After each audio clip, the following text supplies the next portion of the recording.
Hello friends, मैं हूं अलका और आप देख रहे हैं आपका अपना न्यूज़ चैनल न्यूज़ ब्रेकडाउन। आज हम बात करने वाले हैं second generation navigation satellite ISRO के बारे में। इसरो ने हाल ही में श्रीहरिकोटा स्थित सतीश धवन स्पेस सेंटर से नए जमाने का नेविगेशन सैटेलाइट को सुबह 10:42 पर लॉन्च कर दिया है। इस सैटेलाइट का नाम NVS-01 है, जिसे GSLV NF-12 रॉकेट के जरिए लॉन्च पैड 2 से छोड़ा गया। बता दें कि यह सैटेलाइट 2016 में लॉन्च की गई। IRNS-1G सैटेलाइट को रिप्लेस करेगी। IRNS-1G सैटेलाइट दूसरे के regional navigation satellite system NAVIC की 7वीं सैटेलाइट है। जान लें कि जब 1999 में कारगिल वॉर के दौरान भारत सरकार ने घुसपैठ करने वाले पाकिस्तानी सैनिकों की पोजीशन जानने के लिए अमेरिका से मदद मांगी थी, अमेरिका ने GPS सपोर्ट देने से मना कर दिया था। इसके बाद ही भारत अपना नेविगेशन सैटेलाइट सिस्टम तैयार करने में जुट गया था। आपको बता दें NVS नेविगेशन सैटेलाइट से होने वाले फायदों के बारे में। भारतीय अंतरिक्ष अनुसंधान संगठन ISRO ने NVS-01 नेविगेशन उपग्रह लॉन्च कर दिया है। इसमें श्रीहरिकोटा में सतीश धवन अंतरिक्ष केंद्र के दूसरे लॉन्च पैड से सेवाओं को जोड़ने के लिए आंतरिक रूप से L1 बैंड सिग्नल शामिल है। सेकंड जनरेशन नेविगेशन सैटेलाइट का सफर कैसा रहा, हम आपको बता दें कि NAVIC को 2006 में अप्रूव किया गया था। इसके साल 2011 के अंत तक पूरा होने की उम्मीद थी, लेकिन ये 2018 में ऑपरेशनल हो पाया। अब इस नेटवर्क को लगातार बेहतर किया जा रहा है। अंतरिक्ष की दुनिया में कामयाबी के झंडे गाड़ चुके थे दूसरों के लिए आज एक इसरो अहम दिन लेकर आया है। इसरो ने आज अपनी सेकंड जनरेशन नेविगेशन सैटेलाइट का प्रक्षेपण कर दिया है। NVS-01 कैसे लॉन्च किया गया है, जान लें कि नेविगेशन सैटेलाइट NVS-01 को जियोसिंक्रोनस लॉन्च व्हीकल यानी GSLV F-12 से अंतरिक्ष में भेजा गया। श्रीहरिकोटा के सतीश धवन स्पेस सेंटर में सुबह 10:42 बजे GSLV ने अंतरिक्ष के लिए उड़ान भरी। लॉन्च के करीब 18 मिनट बाद रॉकेट से पेलोड अलग हो गया। ये NVS सैटेलाइट को जियोसिंक्रोनस ट्रांसफर ऑर्बिट में डिप्लॉय करेगा। इसके बाद इंजीनियरिंग सैटेलाइट को सही ऑर्बिट से प्ले करेंगे और उसके बाद ऑर्बिट रेजिंग मैन्युवर परफॉर्म। भारतीय अंतरिक्ष अनुसंधान संगठन Indian space research organisation Bharat की राष्ट्रीय अंतरिक्ष एजेंसी है, जिसका मुख्यालय बेंगलोर में है। यह अंतरिक्ष विभाग के तहत संचालित होता है, जिसकी देखरेख सीधे भारत के प्रधानमंत्री prime minister of India Narendra Modi ji करते हैं, जबकि इसरो के अध्यक्ष DOS के कार्यवाह के रूप में कार्य करते हैं। इसके अंतरिक्ष आधारित अनुप्रयोग, अंतरिक्ष अन्वेषण और संबंधित प्रौद्योगिकी के विकास संबंधित कार्य को करने के लिए भारत की प्राथमिक एजेंसी है। यह दुनिया की 6 सरकारी एजेंसियों में से एक है जिसके पास पूर्व प्रेक्षण क्षमताएं हैं।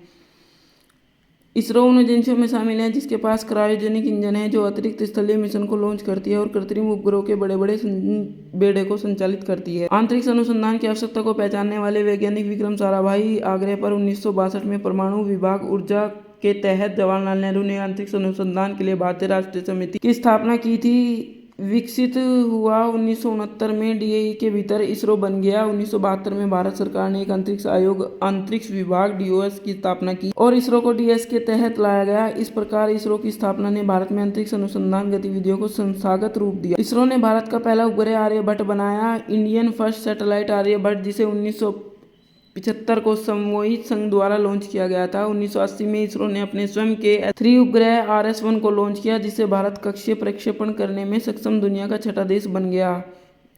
SLV के 3 के बाद ASLV आया, जो बाद में कई मध्यम लिफ्ट लॉन्च वाहनों, रॉकेट इंजनों, उपग्रह प्रणालियों और सैकड़ों घरेलू विदेशी उपग्रह और कई अंतरिक्ष मिशन को लॉन्च करने में सफल रहा। इसरो के पास रिमोट सेंसिंग उपग्रह का दुनिया का सबसे बड़ा समूह है। यह 2 उपग्रह नेविगेशन सिस्टम गगन और नाविक संचालित करता है। इसने चंद्रमा पर 2, मंगल पर 1 मिशन भेजा है। निकट भविष्य में लक्ष्यों में उपग्रहों के बड़े विस्तार, चंद्रमा पर रोवर उतारना, मनुष्यों को अंतरिक्ष में भेजना, अर्थ क्रायोजेनिक इंजन का विकास, चंद्रमा, मंगल, शुक्र, सूर्य के लिए अधिक मानव रहित मिशन भेजना और कक्षा में अधिक अंतरिक्ष दूरबीनों की तैनाती शामिल है। दीर्घकालिक योजनाओं में भारी लॉन्च वाहनों का विकास, एक अंतरिक्ष स्टेशन की तैनाती, बृहस्पति, यूरेनस, नेपच्यून और क्षुद्र ग्रहों के जैसे बाहरी ग्रहों के चंद्रमाओं और ग्रहों के लिए मानव युक्त मिशनों के लिए अन्वेषण मिशन भेजना शामिल सब इसरो के द्वारा ही किया जाएगा। इसरो ने 29 मई 2023 को नई जनरेशन के नेविगेशन सैटेलाइट की सफल लॉन्चिंग कर दी है और लॉन्चिंग रॉकेट से की गई है। इस रॉकेट की यह 9वीं उड़ान थी जिसमें स्वदेशी क्रायोजेनिक इंजन लगा था। रॉकेट को नेविगेशन सैटेलाइट के साथ सतीश धवन स्पेस सेंटर के दूसरे लॉन्च पैड से छोड़ा गया। और आपको ये भी बता दें कि भारतीय अंतरिक्ष अनुसंधान इसरो ने 29 मई 2023 को श्रीहरिकोटा स्थित सतीश धवन स्पेस सेंटर से नए जमाने का नेविगेशन सैटेलाइट सुबह 10:42 पर लॉन्च कर दिया था। इस सैटेलाइट का नाम है NVS-01 जिसे GSLV 12 रॉकेट के जरिए लॉन्च पैड से छोड़ा गया है। इसरो प्रमुख डॉक्टर एस सोमनाथ ने कहा कि फिलहाल हम 7 पुराने नौविक सैटेलाइट के सहारे काम चला रहे थे, लेकिन उसमें 4 ही काम कर रहे थे, 3 खराब हो चुके हैं। अगर हम तीनों को बदलते हैं तब तक ये 4 बेकार हो जाते, इसलिए हमने 5 नेक्स्ट जनरेशन नाविक सैटेलाइट NVS को छोड़ने की तैयारी की है।